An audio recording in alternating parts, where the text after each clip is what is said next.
सोमवार की अष्टमी पड़ जाए। क्या पड़ जाए सोमवार की? जम के बोलो जरा। अष्टमी। या तो सोमवार की अष्टमी पड़ जाए, या हर महीने शिवरात्रि आती है, हर महीने आती है, या तो सोमवार की अष्टमी पड़ जाए या फिर सोमवार की शिवरात्रि पड़ जाए। हर महीने आती है। प्रयास करना कहीं से देसी गाय का दूध मिल जाए,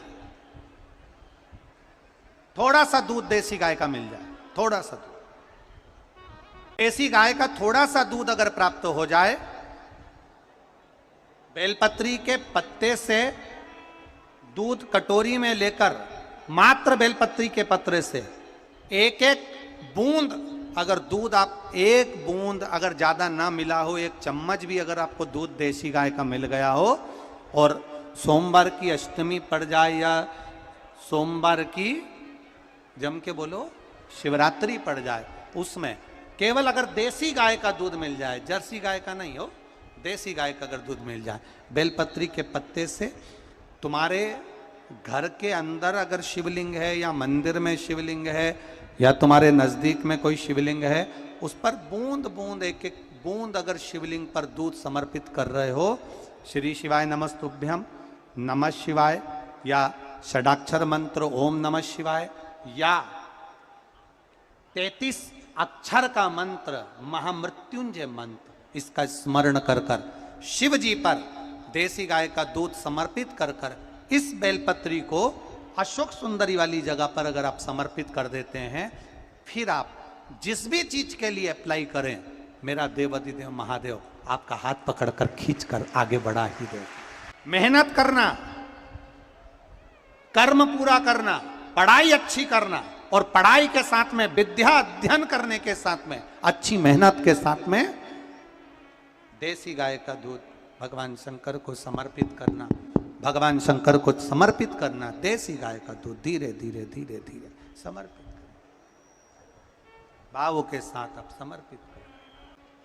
देसी गाय का दूध एक एक बूंद समर्पित करिए, धीरे धीरे समर्पित करो।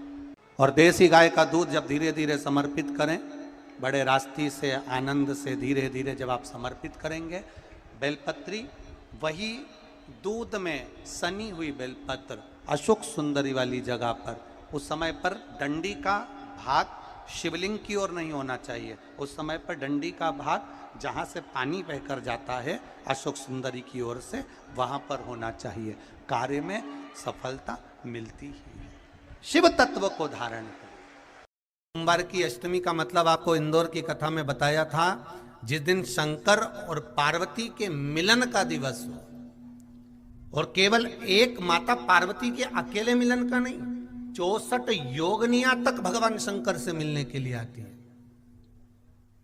पीला चंदन लगा लेना। कितना लगाना है? बीच वाला जो पत्ता है उस पर पीला चंदन। जब आपको लगे कि मेरा जीवन बहुत कष्टमय है, अब ये रोग, अब ये कष्ट दूर ही नहीं हो रहा, अब ये आए दिन तकलीफ पर तकलीफ बढ़ती जा रही है, आए दिन रोग बीमारी, पैसा घर में बच नहीं रहा, बहुत कष्टमय जीवन है, इसमें लगाओ पीला चंदन बेलपत्री की बीज पत्ती पर। महाराज, और बीज पत्ती पर जब चंदन लग जाए, लगने के बाद में ये दोनों पत्ती पर लाल चंदन लगा लीजिए।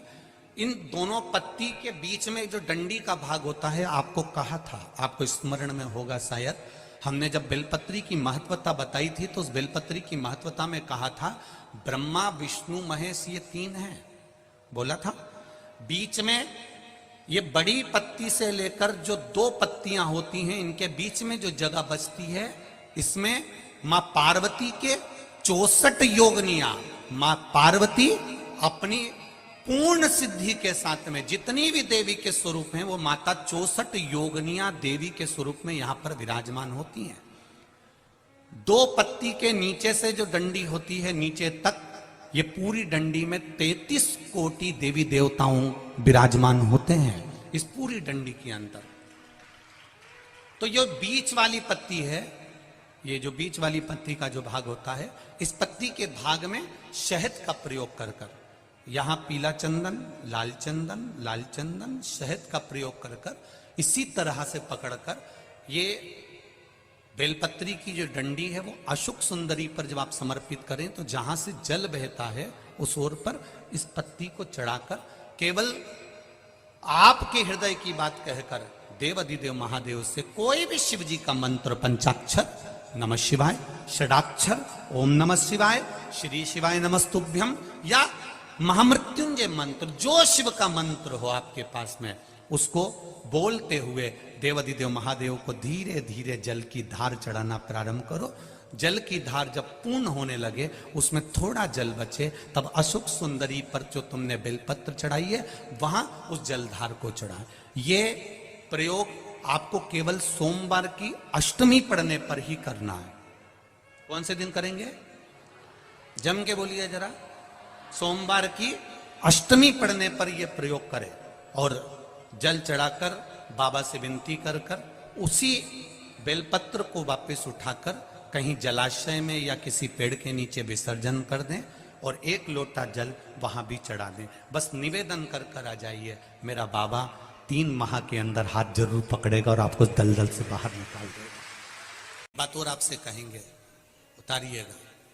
जिसके शरीर में सफेद चमड़ी पड़ने लगती है, चर्म रोग हो जाता है, या चेहरे पर आंख के पास में पूरा कालापन आ जाता है, उसको हमेशा याद रखना है, लाल चंदन का लेपन पीपल के पत्ते पर करिए।